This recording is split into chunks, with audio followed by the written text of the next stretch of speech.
E aí, pessoal, tudo bem? Meu nome é Luiz, né? Vocês já me conhecem aqui do meu canal Pixel e Papel. E vocês perceberam que meus vídeos até agora, eles estavam falando ali mais sobre videogame, né? Mas, como eu disse, né? É o Pixel e o Papel. Então, estava faltando alguma coisa sobre livros, séries, que eu disse que eu traria aí. Que eu pensei nesse novo formato para a gente conseguir fazer um vídeo bem legal. Queria comentar algumas coisas, compartilhar algumas coisas e pensei em fazer essa questão mais dinâmica, né? Mais dinâmica no sentido do vídeo, sem cortes, tal, direto. Porque nesse ano eu entrei aí num grupo de livros, né? Um clube de livros na escola, eu sou professor, né? Professor de geografia. E existe ali um clube do livro que tem alguns professores, principalmente de física, professor de biologia também, agora outro de geografia que entrou. E nós estamos fazendo algumas leituras ao longo desse ano, né? Na primeira leitura que a gente fez foi sobre esse livrinho aqui, ó, tá? O Mal-Estar na Civilização, do Freud. Primeiro livro que a gente leu esse ano. O segundo, só para compartilhar com vocês, trazer isso aqui para cá, foi O Povo Brasileiro, sensacional. Já falei que todo brasileiro tem que ler esse livro, é espetacular. A gente não se encontrou ainda para reunir, porque teve um problema com datas ali. O único que a gente conversou foi sobre, de fato, o Freud, né? Estou até com outros livros do Freud aqui, mas a leitura, ela foi esse, O Mal-Estar na Civilização. E assim, eu não sou nenhum especialista no assunto, né? Eu nunca fiz psicologia. Isso aqui é um autoconhecimento, né? Eu acho que a gente não precisa ficar limitado a conhecer uma coisa só. Ah, eu fiz geografia, então só posso estudar autor de geografia. Eu fiz nutrição, então só posso falar sobre nutrição. Não, eu acho que a gente pode comentar sobre várias coisas. Claro, você não vai ter a propriedade máxima, acho que você tem que ter essa consciência também, porque você não estudou a fundo, você não fez a graduação, não fez a faculdade nisso. Mas acho que é legal, acho que é importante que você estude outras coisas, coisas que você gosta, né? Não necessariamente porque vai te trazer um retorno financeiro, porque você vai ganhar alguma coisa com isso, mas o conhecimento por si só já é um ganho, né? Você poder aprender coisas novas, você poder compartilhar coisas novas, acho que faz parte da vida. Eu gosto muito disso, inclusive, atualmente eu estou lendo 2 livros, esse aqui do Sêneca, estou na metade, sobre a brevidade da vida, acho que eu estou mais nessa vibe, assim, filosófica, e também um que eu já li, mas estou relendo, Vida para Consumo, do sociólogo Bauman. Esse aqui é absurdo, tá? Para os nossos tempos é muito bom. E o do Sêneca é uma reflexão muito grande, apesar de ter poucas páginas. Eu acho que ele traz uma reflexão gigantesca, assim, do nosso tempo, né? Foi escrito há tanto tempo atrás e mesmo assim é tão atual. O do Bauman não tinha aí o auge das redes sociais, mas ele fala muito sobre isso, né? De como nós nos tornamos produtos, né? Mercadorias por conta do que a gente expõe nas redes, pelo que a gente posta, por como a gente vive, né? Mas enfim, o que eu quero comentar hoje de fato é sobre o mal-estar na civilização. Você pode ler, é uma leitura difícil, tá? Mas é curta. Ó, essa edição que eu tenho aqui, ela tem 93 páginas e, enfim, tem muitas marcações porque, de fato, é um livro que se reflete muito, é um livro polêmico. E, basicamente, o Freud fala que as regras da civilização, as leis da civilização, né, a sociedade, as regras que foram impostas a nós, elas nos tornam mais tristes. Nós somos infelizes porque nós não podemos realizar nossos desejos mais primitivos, né? E, claro, você pensa, pô, mas se não existissem leis, a gente ia para a barbárie, né? Tipo aquele filme lá que me fugiu o nome agora, você pode comentar, mas é aquele filme em que um dia as pessoas podem cometer todos os crimes que elas quiserem. The Purge, acho que é isso, não tenho certeza. Mas seria isso, né? Imagina viver nesse mundo. Mas ele argumenta que você seria mais feliz por conta disso, porque você deixaria. Você ia realizar todos os seus desejos instintivos, logicamente, você seria mais feliz. Você não precisaria se privar de nada. E aí, o Freud, ele fala muito da questão do id, do ego e do superego, né? E muito por cima, o que é a id? Id é o seu instinto primitivo. Tem gente que tem uma id, de certa forma, maior, né? Que não consegue controlar tanto o impulso, que acaba deixando ele aflorar. Você tem também a questão do superego, né? O superego, ele é a sua consciência. É o que te impede de fazer tudo o que você quer. Isso tem muito a ver com a sua criação, com o que sua família, por exemplo, passou para você como o que é certo, o que é errado, o que os seus amigos, o que você leu, o que você ouviu. que você sabe que ali você está ultrapassando o limite, né? E tem gente que tem um superego muito inflado, então qualquer coisinha que ela faz, ela já se sente culpada, ela já começa a refletir, será que eu fiz certo, será que eu fiz errado? Enquanto o id, você só vai. Tem gente que tem o id aflorado, eu faço mesmo e tal, e pronto. E o ego seria o equilíbrio entre os dois, né? O que você demonstra ali e, enfim, como você equilibra o seu superego, que é diferente para cada pessoa, e a sua id também. E aí você pode perceber isso de várias formas diferentes. Eu acho que essa ideia do livro dele é aplicável em muitas coisas, né?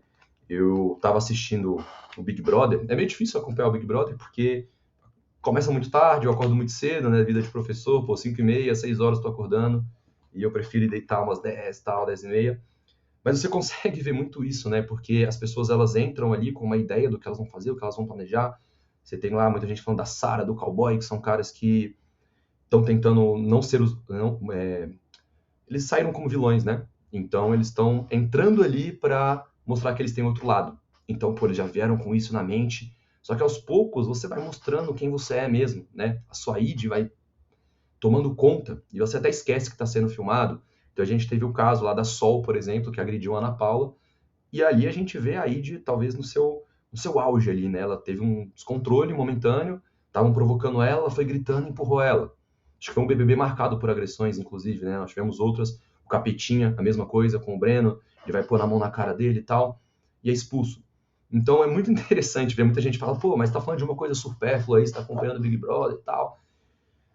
É supérfluo, mas de tudo que você vê, você consegue tirar alguma coisa, né? Você consegue aplicar teorias, colocar a sua visão de mundo. Então, o Big Brother, de fato, é um experimento social muito grande, né? Porque você vê todo o planejamento, você vê várias pessoas que foram criadas de formas diferentes, que têm um superego diferente, e elas juntas ali tentando competir para ganhar um prêmio, né? Para, sei lá, ganhar a vida. Muitos ali não são famosos, então é a oportunidade que tem de se tornar famoso, se tornar uma influência, né? Que hoje parece que todo mundo quer ser isso. Mas tem esses casos interessantes. Eu acho que dá para aplicar muito a questão do Freud aí no Big Brother. Como eu falei, eu não acompanhei muito, às vezes eu via cortes assim no X, né, no Twitter. Só que agora, até nas últimas semanas, eu parei de ver também, né? Eu não estou mais usando tanto o Twitter assim, então não sei direito o que está acontecendo. Mas o pessoal falando muito que é uma das melhores edições, e eu acho que dá para observar muito sobre isso. Mas você percebe a questão do id, do ego, do superego, dessa ideia do mal-estar na civilização, e um desenho, tá? Chamado Avatar, a Lenda de Aang, que, cara, é um desenho absurdo, né? Uma produção americana, que é muito boa. São 3 temporadas, imagino que tem na Netflix. Eu assisti 2 vezes, uma vez sozinho, outra vez com a minha esposa, Carol. Ela também gostou muito, ele é bem cativante, assim, viciante. Ele é bobo, né? O desenho é bobo, ele tem muitos momentos de contração, tá? Que é engraçado, tá? Inclusive, a dublagem é muito boa, né? Eu recomendo que você assista dublado. Mas tem cenas que são muito pesadas, tem muitas reflexões que você pode fazer a partir desse desenho, né? Que parece inocente ali, mas é um absurdo, tá? Então, se você nunca assistiu, assista. Que aqui eu vou comentar alguns spoilers também. Principalmente sobre o Zuko, né? Que é o personagem que eu quero citar aqui. Se você assistiu, ou se você já conversou com quem assistiu, todo mundo fala que o Zuko é um dos melhores personagens, o melhor desenvolvimento da história, e sem dúvida é um personagem muito bom. É um personagem que você se apaixona, assim, para muitos é o preferido, né? Porque ele tem muito essa questão da construção do ego, do superego e da id, né? O Zuko, quando ele é apresentado na série, ele é um cara muito raivoso. Ele faz parte, né, dos Dobradores do Fogo, né, da Nação do Fogo. E acho que o fogo, entre os 4 elementos, é o mais explosivo, certo? É o que se destaca mais. Né? O que você vê a raiva, o temperamento a todo momento. E ele é assim, pô, ele é explosivo e tal. Ele joga fogo para todo lado porque ele quer encontrar o Avatar de qualquer forma. Qualquer coisa que dá errado na vida dele, ele já explode, ele toma decisões erradas. Então, o id dele tá sendo mostrado a todo momento. A raiva, a apreensão, né? E depois você vai entender por que isso aconteceu, né? Tem um episódio que é sensacional, que é Zuko Alone, né? Zuko sozinho, que vai mostrar a história dele, vai mostrar tudo que ele tá passando, tudo que ele tem guardado, que você entende como o superego dele foi construído. Porque em determinado momento, né, o pai dele, que é o Lorde do Fogo, né, o Senhor do Fogo, ele ia colocar um batalhão para ser usado de isca. E o Zuko se opõe a isso. Ele fala, não, você vai matar essas pessoas. O pai dele acha inaceitável ele falar isso, que é uma fraqueza. Ele marca o rosto dele, vocês vão ver que ele tem uma mancha aqui, ele queima o rosto dele, e expulsa ele do País do Fogo, e fala que ele só pode voltar se ele encontrar o Avatar. E o superego dele foi moldado aí, porque ele precisa encontrar o Avatar, nem sem saber por quê, porque o pai dele mandou ele fazer isso, ele sentiu que ele perdeu a honra dele, e ele precisava recuperar a atenção do pai, precisava recuperar a sua honra. E o Freud fala muito da questão do pai também, né? Do pai, da mãe, do responsável por você, que ele tem as vontades dele, e às vezes você pensa que a sua vontade é a vontade do seu pai, da sua mãe, enfim. E o Freud diz que em algum momento da vida você vai superar isso, né? Provavelmente na fase adulta, porque, óbvio, seus pais, sua mãe se preocupam com você, querem o seu melhor, mas você vai se descobrir, né? Você vai entender o que você quer, né? Eu até lembro também que quando eu estava na escola tal, eu falo que eu escolhi ser professor antes de tudo, né? A primeira coisa que eu escolhi foi ser professor. E por que eu escolhi ser professor? Porque eu gostava muito de explicar. A gente tinha as apresentações, os trabalhos que a gente fazia, e eu me sentia muito bem falando, me sentia muito bem apresentando, eu gostava daquilo tal. Eu era muito bom em história e geografia, e antes da prova, assim, né, no começo da aula, um dia antes, eu reunia com meus amigos e eu começava a explicar, contava a matéria, eles prestando atenção, e eu percebi que eu gostava daquilo. Então, eu escolhi ser professor antes de escolher a geografia. Depois eu fui vendo qual matéria eu gostava mais. Primeiro foi a história durante um bom tempo, mas eu acho que eu pensei que com a geografia eu teria uma visão maior do mundo, né? Eu teria mais possibilidades, eu acho que eu fiz a escolha certa, né? Eu amo minha profissão e tal. E lembro que quando eu escolhi, que eu falei para meus pais, eles não gostaram inicialmente, né? Lembro até que meu pai falou, não, você não vai se dar bem com a geografia. Pensa primeiro numa coisa para você ganhar dinheiro e depois você faz a geografia como hobby.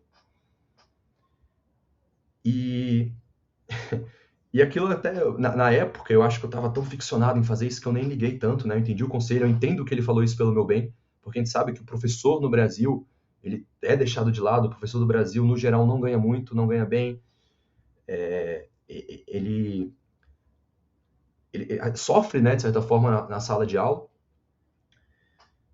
Então eu entendo a preocupação, mas eu fui para cima, eu fiz o que eu queria, eu sou muito feliz, como eu falei, com isso que eu faço, e hoje ele me elogia muito, né? Ele tem muito orgulho de que eu me tornei e tal, minha mãe também. Vê que eu fiz a escolha certa. Então foi essa certa superação, né? Eu não queria fazer o que ele faz, eu não queria fazer o que ele queria que eu fizesse, né? E no Zuko tem muito isso, porque tem uma cena do tio Iroh, que o tio Iroh ele é o contraponto do Ozai, que é o pai do Zuko.